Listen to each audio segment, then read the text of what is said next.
The effort to master the significance of Urantia Mota, begun on the first mentioned world, is here more earnestly continued. The development on Mansonia No. 2 compares with the intellectual status of the post-magisterial sun culture of the ideal evolutionary worlds. 5. The Third Mansion World. Mansonia III is the headquarters of the Mansion World teachers. Though they function on all 7 of the Mansion spheres, they maintain their group headquarters at the 7 of the school circles of World No. 3. There are millions of these instructors on the Mansion and higher Urantia worlds. These advanced and glorified cherubim serve as Urantia teachers all the way up from the Mansion worlds to the last sphere of the local universe ascendant training. They will be among the last to bid you an affectionate adieu when the farewell time draws near, the time when you bid goodbye, at least for a few ages, to the universe of your origin, when you enseraphim for transit to the receiving worlds of the minor sector of the super-universe. When sojourning on the first Mansion world, you have permission to visit the first of the transition worlds, the headquarters of the Finalitors and the system probationary nursery for the nurture of undeveloped evolutionary children. When you arrive on Mansonia No. 2, you receive permission periodically to visit Transition World No. 2, where are located the Urantia Supervisor headquarters for all Satania and the training schools for the various Urantia orders. When you reach Mansion World No. 3, you are immediately granted a permit to visit the third transition sphere, the headquarters of the angelic orders and the home of their various system training schools. Visits to Jerusalem from this world are increasingly profitable and are of ever-heightening interest to the advancing mortals. Mansonia III is a world of great personal and social achievement for all who have not made the equivalent of these circles of culture prior to release from the flesh on the mortal nativity worlds. On this sphere, more positive educational work is begun. The training of the first 2 Mansion worlds is mostly of a deficiency nature, negative, in that it has to do with supplementing the experience of the life in the flesh. On this third Mansion world, the survivors really begin their progressive Urantia culture. The chief purpose of this training is to enhance the understanding of the correlation of Urantia Mota and mortal logic, the coordination of Urantia Mota and human philosophy. Surviving mortals now gain practical insight into true metaphysics. This is the real introduction to the intelligent comprehension of cosmic meanings and universe interrelationships.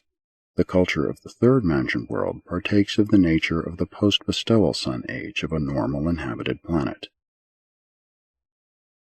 6. The Fourth Mansion World. When you arrive on the Fourth Mansion World, you have well entered upon the Urantia career. You have progressed a long way from the initial material existence. Now are you given permission to make visits to Transition World No. 4, there to become familiar with the headquarters and training schools of the Super Angels, including the brilliant evening stars. Through the good offices of these super angels of the fourth transition world, the Urantia visitors are enabled to draw very close to the various orders of the sons of God during the periodic visits to Jerusalem, for new sectors of the system capital are gradually opening up to the advancing mortals as they make these repeated visits to the headquarters world. New grandeurs are progressively unfolding to the expanding minds of these ascenders. On the fourth Mansonia, the individual ascender more fittingly finds his place in the group working and class functions of the Urantia life. Ascenders here develop increased appreciation of the broadcasts and other phases of local universe culture and progress. It is during the period of training on World No. 4 that the ascending mortals are really first introduced to the demands and delights of the true social life of Urantia creatures. And it is indeed a new experience for evolutionary creatures to participate in social activities which are predicated neither on personal aggrandizement nor on self-seeking conquest. A new social order is being introduced, one based on the understanding sympathy of mutual appreciation, the unselfish love of mutual service, and the overmastering motivation of the realization of a common and supreme destiny, the paradise goal of worshipful and divine perfection. Ascenders are all becoming self-conscious of God-knowing, God-revealing, God-seeking, and God-finding.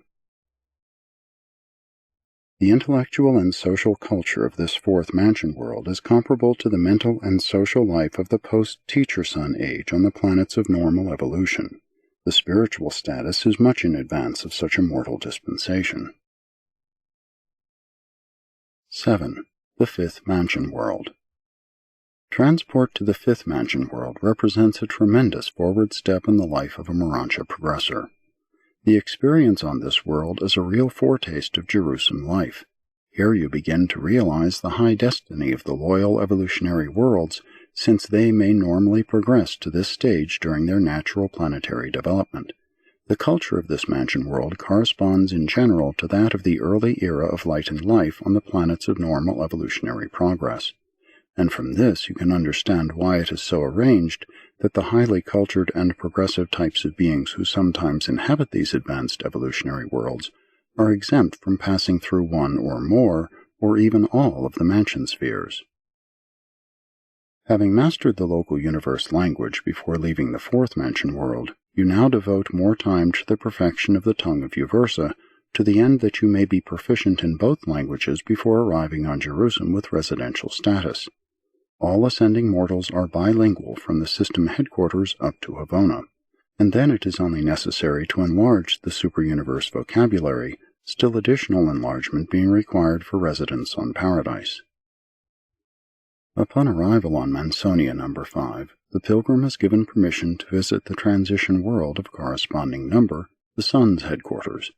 Here the ascendant mortal becomes personally familiar with the various groups of divine sonship. He has heard of these superb beings, and has already met them on Jerusalem, but now he comes really to know them. On the fifth Mansonia you begin to learn of the constellation study worlds. Here you meet the first of the instructors who begin to prepare you for the subsequent constellation sojourn. More of this preparation continues on Worlds 6 and 7, while the finishing touches are supplied in the sector of the ascending mortals on Jerusalem. A real birth of cosmic consciousness takes place on Mansonia number 5.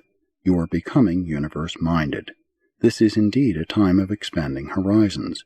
It is beginning to dawn upon the enlarging minds of the ascending mortals that some stupendous and magnificent, some supernal and divine destiny awaits all who complete the progressive paradise ascension, which has been so laboriously but so joyfully and auspiciously begun. At about this point, the average mortal ascender begins to manifest bona fide experiential enthusiasm for the Havona ascent. Study is becoming voluntary, unselfish service natural, and worship spontaneous. A real Urantia character is budding. A real Urantia creature is evolving. 8. The sixth mansion world.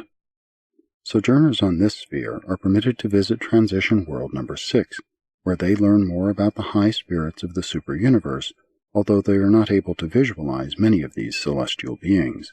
Here they also receive their first lessons in the prospective spirit career, which so immediately follows graduation from the Urantia training of the local universe. The assistant system sovereign makes frequent visits to this world, and the initial instruction is here begun in the technique of universe administration. The first lessons embracing the affairs of a whole universe are now imparted. This is a brilliant age for ascending mortals, and usually witnesses the perfect fusion of the human mind and the divine adjuster. In potential, this fusion may have occurred previously, but the actual working identity many times is not achieved until the time of the sojourn on the fifth mansion world, or even the sixth. The union of the evolving immortal soul with the eternal and divine adjuster is signalized by the seraphic summoning of the supervising super-angel for resurrected survivors and of the archangel of record for those going to judgment on the third day, and then, in the presence of such a survivor's Urantia associates, these messengers of confirmation speak, "This is a beloved son in whom I am well pleased." This simple ceremony marks the entrance of an ascending mortal upon the eternal career of paradise service. Immediately upon the confirmation of adjuster fusion, the new Urantia being is introduced to his fellows for the first time by his new name, and is granted the 40 days of spiritual retirement from all routine activities